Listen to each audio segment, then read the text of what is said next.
Merci, Monsieur le Président. Monsieur le Président, mes chers collègues, je vous propose de prendre connaissance de la composition d'une tarte aux cerises.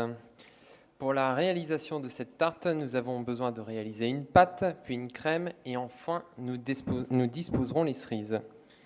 Pour la production des cerises, les cerisiers ont reçu pendant la saison entre 10 et 40 traitements, selon les années. Les cerises sont décolorées à l'anhydride sulfureux et recolorées de façon uniforme à l'acide carminique et à l'érythrosine. Elles sont plongées dans une saumure contenant du sulfate d'aluminium et à la sortie reçoivent un conservateur comme le sorbate de potassium.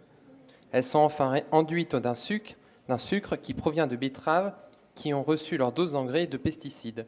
Ce sucre est extrait par défécation à la chaux et à l'anhydride sulfureux, puis décoloré au sulfoxylate de sodium, puis raffiné au norite et à l'alcool isopropylique.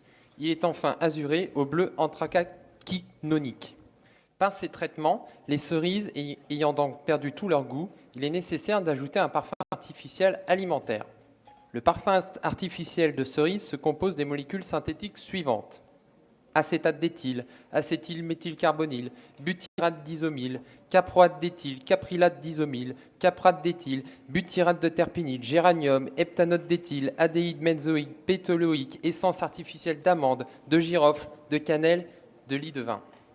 Notez que ces produits n'étaient pas utilisés dans l'alimentation de nos grands-parents lorsqu'ils avaient 20 ans.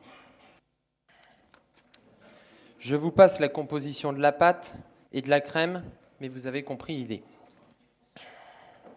Le propos que je viens de tenir est volontairement provocateur et ne doit pas être généralisé à toutes les branches de la bioéconomie.